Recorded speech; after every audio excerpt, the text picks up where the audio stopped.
In the parched wilderness of Judah's desert, a widow walks through the shadows, homeless, hopeless, clinging only to loyalty.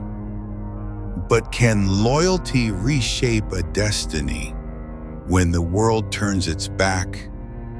This is the untold story of Ruth, a foreign woman, forgotten by many, yet chosen by God to birth a royal lineage.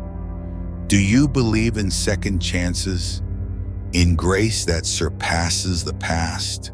Subscribe to our channel to uncover Ruth's moving journey, where a small faith meets a mighty power. As sunset falls over Bethlehem's barren fields in Judah, where famine gnaws at every family's hope, a woman walks in the fading light, her eyes brimming with pain. This is Naomi, who once had everything: a husband, 2 sons, a home. Now her heart is shattered, carrying memories of lost joy. Years ago, when famine choked Judah, Naomi, her husband Elimelech, and their sons, Mahlon and Chilion, fled their homeland for Moab, a foreign land of strange gods, where Israelites faced wary glances. They arrived empty-handed, clutching only a fragile hope that Moab would offer a new start. But Moab was no paradise. Elimelech died, leaving Naomi alone in grief. Her sons, Mahlon and Chilion, grew and married Moabite women, Orpah and Ruth. For a moment, life seemed to smile again. Shared meals, laughter in their small home, and the love between young couples eased the pain. But then, tragedy struck like a desert wind. Mahlon and Chilion, Naomi's last sons, died. Now Naomi was not just a widow, but a mother bereft, stranded in a land not her own. She had nothing left but her young daughters-in-law and a heart heavy with bitterness. In despair, Naomi hears the famine in Judah has lifted. Bethlehem, her former home, is stirring back to life.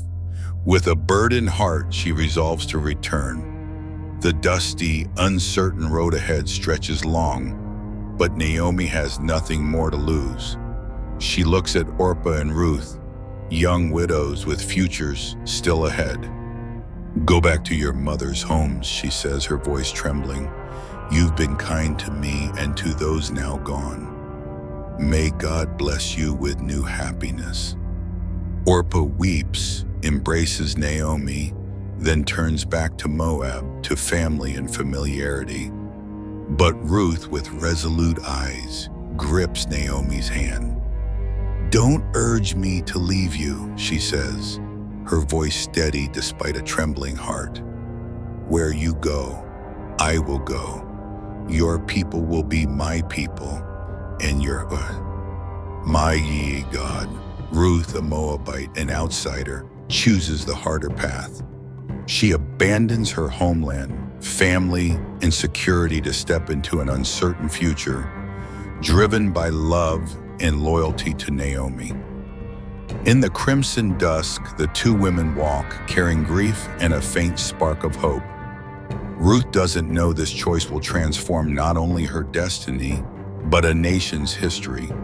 Her loyalty, quiet yet fierce, is the first flame in a story of redemption waiting to unfold. In Bethlehem, a new chapter awaits, and God, who sees all, has begun weaving his plan. Under a cold night sky, the road from Moab to Bethlehem stretches in silence, broken only by the desert wind hissing through dry shrubs. 2 figures walk slowly, their shadows trailing long on the dusty ground. Naomi, her silver hair disheveled, her eyes sunken with grief, leads the way. Beside her is Ruth, the young Moabite widow, clutching her cloak against the bone-chilling cold. Loneliness envelops them, as if the heavens themselves mourn their losses. Naomi was once vibrant, her smile warm, her family whole. Now she is a widow stripped of her husband and sons, left with only pain and bitter memories in a foreign land. Moab, where Naomi sought life, stole all she loved. Elimelech, her husband and anchor, died first. Then Mahlon and Chilion, her sons, and final comfort followed.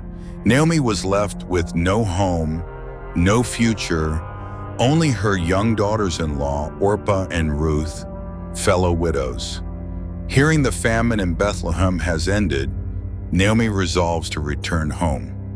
But on the rugged road, beneath a faint moon, she pauses, turning to Orpah and Ruth. Her heart heavy, she refuses to drag them into her uncertain life. "Go back to your mother's home," she says, her voice hoarse with emotion. "You're young with a chance for new happiness. May God bless your kindness to me and those now gone." Orpah sobs, embracing Naomi one last time before turning back to Moab, to family and familiarity. But Ruth stands still, unmoving, her eyes gleaming in the dark. Her heart races, wrestling with a choice bigger than herself. Naomi looks at her, her voice trembling yet firm. "See, Orpah has gone. Follow your sister-in-law. Return to your people, your gods."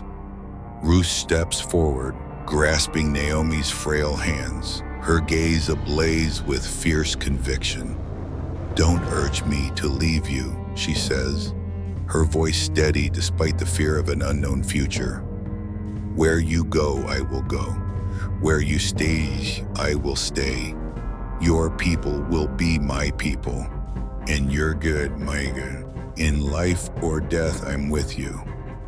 Her words ring through the night, a sacred vow not just to Naomi, but to Israel's God, whom Ruth is only beginning to know. She could have returned to Moab, family, safety, an easier life. But Ruth chooses the harder path, driven not by duty, but by love and a young, fierce faith. Naomi falls silent, nodding, tears falling quietly. The two press on, their steps heavy but lit by a small spark of hope. As the first dawn breaks, Bethlehem emerges, but it's not the warm village Naomi left. Townsfolk whisper as they see her return, a destitute widow with a strange Moabite woman. "Is this Naomi?" they murmur, their eyes mixing curiosity with prejudice. Naomi halts, her voice cold yet laced with pain. "Don't call me Naomi, call me Mara, for the Almighty has made my life bitter." Ruth stands beside her, quiet but steadfast, undeterred by judging stares. They have nothing but each other.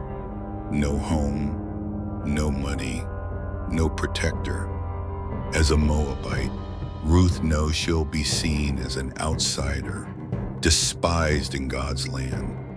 Yet she doesn't turn back.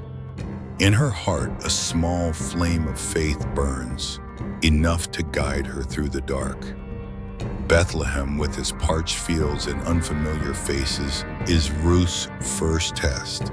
She faces not just poverty, but suspicion and bias from those around her. Yet her choice to stay loyal to Naomi, to embrace Israel's God, has placed her at the heart of a greater plan. Her quiet courage, forged in the desert night, is the first step in a journey of redemption. God, who sees all, watches, and the story of Ruth, a biblical woman, is only beginning. At dawn, golden light spills across Bethlehem's barley fields, where the hum of labor rises with laughter and the swish of sickles cutting grain. Harvesters move swiftly through ripe rows, leaving scattered kernels on the ground. In a corner of the field, Ruth, the Moabite woman, walks quietly, her small frame resolute. Her hands are calloused, her worn cloak dusted with earth. but her eyes shine with unyielding determination. A poor widow, an outsider in God's land, Ruth knows she has no place here. Yet for Naomi, her mother-in-law steeped in bitterness, she braves any danger. In ancient Israel, God's law allows the poor to glean, gathering leftover grain after the harvest. It's a grace for those like Ruth, but no easy task. The vast field teems with strangers, prying eyes, and risks for a lone woman. Ruth has no protector, no status, no power. She could stay in their shabby home, waiting for a miracle, but she doesn't wait. Instead, she rises, ties back her hair, and steps into the field, armed with loyalty and a fledgling faith. Each kernel she gathers isn't just food for Naomi. It's an act of courage, a declaration that she trusts God to provide. Though the path ahead is dim, Ruth bends low, collecting fallen grain, heedless of the scorching sun and curious stares from harvesters. She doesn't complain or seek attention. Her humility is her strength, her loyalty a silent flame.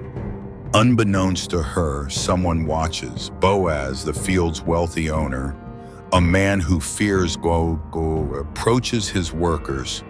He's heard tales of the strange Moabite woman who left her homeland to care for her mother-in-law. He sees Ruth not as a foreigner, but as a woman of faith and courage. His heart stirs at her quiet sacrifice. Boaz draws near, his voice warm yet authoritative. "Don't glean in another field," he says, his eyes filled with compassion. "Stay here near my servant girls. I've ordered the harvesters not to touch you. Drink from their water jars when you're thirsty." Ruth looks up, astonished, her heart racing. "Why have I found favor in your eyes when I'm just a foreigner?" she asks, her voice trembling with emotion. Boaz smiles, his gaze radiating respect. "I've heard all you've done for Naomi, how you left your people, your cause, to come to a strange land. May the Lord under whose wings you've sought refuge reward you." Boaz's words are more than protection, they're recognition. He sees value where others see difference. He instructs his workers to leave extra grain for Ruth, ensuring she has not just food but dignity. The field, once fraught with danger, becomes a haven. Ruth continues her work, her heart lighter. A divine spark begins to glow, as if God is smiling on her loyalty. Returning home, arms laden with heavy sheaves, Ruth brings not only grain, but hope. Naomi, who called herself Mara, bitter, looks up, her eyes flickering with the first light after endless darkness. Ruth's gleaning, though humble, is a step of faith. She doesn't know this field, owned by Boaz, will spark her redemption. Divine justice through God's hand is at work. Boaz, with kindness surpassing law, embodies grace, opening a new path for Ruth and Naomi.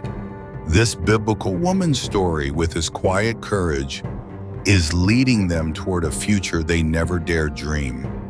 But God, who sees every sacrifice, has prepared a greater plan, and Ruth, the outsider, is stepping ever closer to its heart. Night falls over Bethlehem like a black velvet curtain, cloaking the barren fields after harvest. The moon hangs high, its gentle glow cold. At the threshing floor, where men sleep to guard their labor's yield, a woman moves silently through the shadows. No one expects a Moabite widow here. But Ruth hasn't come to break laws. She's come to risk everything for a flicker of hope. She kneels at the feet of Boaz, a distant kinsman of her late husband, a righteous man. When he startles awake, Ruth whispers a simple, weighty plea. Spread your cloak over me, for you are a redeemer. Not a flirtation, not a selfish demand, but the words of a woman with nothing left to hide, yet who chooses to trust that God can turn loyalty into protection. Boaz is stunned, not swayed by beauty. He sees virtue. A young woman who chose a widowed mother-in-law, abandoned her homeland, and lived uprightly in silence. He recognizes this isn't just a personal request. It's a sacred moment where justice and mercy meet. But laws are laws. Another kinsman, closer in line, holds the right to redeem. Boaz, upright, knows he cannot bypass God's ordinances. He vows to settle it at dawn. If the other refuses, he will redeem Ruth with the honor of a man who fears God. For the morning dew dries, Boaz sits at the city gate, where justice is dispensed before elders and townsfolk. He summons the nearer kinsman, recounting the story of Elimelech's land now lost. The field can be redeemed to stay in the family, per Moses' law.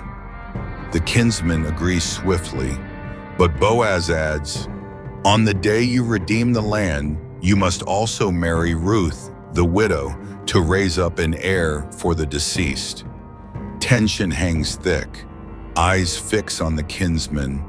A second passes, then two, and he hesitates. He glances at the ground, then the crowd. Shaking his head, he says, I cannot.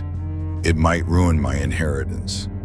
Before 10 elders, the ritual unfolds. The kinsman removes his sandal, a formal sign of relinquishing his right.